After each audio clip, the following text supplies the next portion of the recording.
All right, let's get right into it. Imogene blue lights flashing behind you on a quiet back road in Georgia, your heart pounding for all the wrong reasons, and you're thinking, surely this is just a routine stop, right? That's exactly where I was, heading out to pick up my niece's graduation gown, feeling like life had finally given me a moment to just be normal. I mean, I'd served 27 years in the Army, seen more of this world than most folks can dream up, but nothing prepares you for the feeling of being dragged out of your car and cuffed by two officers who see nothing but another black woman who needs to be put in her place. You know what I mean?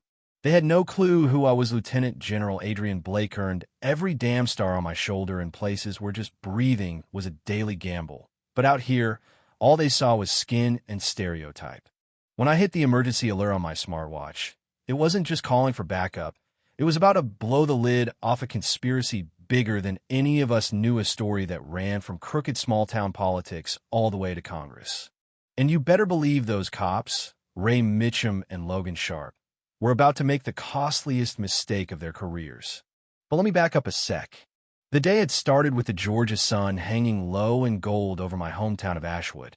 Pulled into my sister Tanya's driveway, heart swelling up with memories, that old house with quilts draped over the couch and family photos everywhere. And man, the smell of Tanya's cornbread tell me there's anything more comforting than home-cooked food and people who knew you before the world did. My niece Autumn, all grown up and excited for college, nearly knocked me over with her hug. Those are the moments you serve for, you know? We're just Addie, not General Blake. We talked, we laughed, and for a few hours, I wasn't carrying the weight of a uniform or a country, just a duffel bag and some graduation plans. So when Autumn realized she'd forgotten to pick up her cap and gown, I told her, no sweat, I'll get it. Drove through the town-old church, corner store, all those childhood haunts still hanging on. Picked up the outfit at Ferguson's, chatted with Mrs. Ferguson, who beamed when I mentioned the Army. Your mama would be so proud, she said, and I just nodded, thinking about all those years and all those sacrifices. On the way back, I took the scenic route, let the windows down, felt that warm Georgia air. Then I noticed a cruiser behind me. Anything to worry about, I thought, until those blue lights sliced through the dark and every cell in my body tensed up. Keep your hands visible, stay calm. I told myself, military training kicking in, right? Two officers, both white, came up to my window, flashlights blazing. Step out of the vehicle, ma'am, barked the older one, Mitchum. Didn't even tell me what I'd done. The younger guy, Sharp, hung back, looking like he wished he was anywhere else. When I asked why I was being stopped, they claimed the car was reported stolen, said I matched the description. Black female, silver sedan. Yeah, that happened. I handed over my driver's license, military ID, the rental agreement, the whole shebang. Mitchum barely glanced at them, mocked me, called me General Oprah, and handcuffed me right there on the side of the road, laughing like it was some kind of show. You want to talk about humiliation? Try standing on a dirt shoulder with your hands behind your back, stars on your shoulders, invisible to the world, and nothing but your dignity left to hold on to. That's when Darnell Washington, a kid from the neighborhood, started filming. He'd seen enough growing up in Ashwood to know how these stories end. But Mitchum wasn't having it. Snatched Darnell's phone, smashed it, threatened him. Get out of here before you have your own accident, he sneered, and Darnell melted back into the dark, but not before our eyes met. And I swear, we both knew this wasn't the end of the story. In the cruiser, I triggered the Pentagon alert. That's something you don't use unless you're out of options, but I'd learned the hard way sometimes you gotta reach higher than the folks right in front of you. They booked me at the Ashwood station like I was nobody, paraded me through, fingerprinted me, mugshot and all. The comments from the officers were just salt in the wound. Looks like somebody thought she was too good for a simple traffic stop. One said, probably thinks she's some kind of CEO. Another snickered. I didn't rise to the bait. I just sat in that cell, closed my eyes, and centered myself like I'd done in far worse places. But miles away, the dominoes were falling. At the Pentagon, my code black alert kicked off a flurry of action. Colonel Martinez on the comms, General Reyes prepping a jet, Major Owen Marks digging for info like a hound on a scent. And back in Ashwood, a young officer named Nia Tucker, barely out of the academy, was starting to put two and two together. She saw the way I carried myself, noticed my tattoos, realized I was no fake. She didn't say anything right away, but sometimes the silence says everything. What nobody realized was that Darnell's video, even after the phone was smashed, was backing up to the cloud. His techie friend Marcus recovered it and spread it everywhere. Lady in Cuffs, viral overnight. Suddenly, the local station had reporters and protesters on the lawn, and the chief, Barbara Straude, was getting calls from every one state, Pentagon, even the governor's office. She tried to spin it. Routine traffic stop, standard procedure. But the video didn't lie.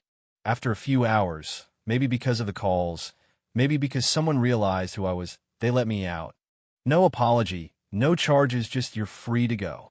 I grabbed my stuff, walked past a room full of silent, uncomfortable officers, and out into a world that had finally started to notice. Cameras, protesters. My sister's house lit up like Christmas. Tanya and Autumn ran out, hugging me like I come home from war all over again. Are you okay? Did they hurt you? Autumn asked, tears streaking her face. I hugged her back and said, I'm fine. But this isn't over, not by a long shot. Now here's where things get wild. That video turned me into a symbol, whether I liked it or not. Support flooded in veterans, activists, people who'd been silenced and hurt and humiliated by the same system. And not all the attention was friendly. Alt-right websites called it a deep state plot. Local bigots started leaving threats on my sister's voicemail.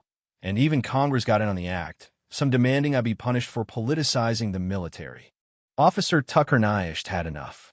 She started recording Mitchum in the break room, catching him bragging about putting people in their place. Sent the tape to a journalist friend. Meanwhile, Major Marks and General Reyes were digging up records. Mitchum had a history of excessive force complaints, connections to extremist forums. And all that evidence was coming together, a pattern of targeting people like me, all under the radar, all paid for by contractors with deep pockets and dirty hands. By the time I went on CNN, it was about more than just might. It was about everyone who'd ever been told to know their place. I looked right into that camera and said, if demanding accountability is special treatment, we have a much bigger problem than one traffic stop. Donations poured in. My lawyer Jeremiah Cole filed a federal lawsuit, and the whole crooked network started to unravel. There were twists. Sharp, the junior officer, turned up dead before he could testify.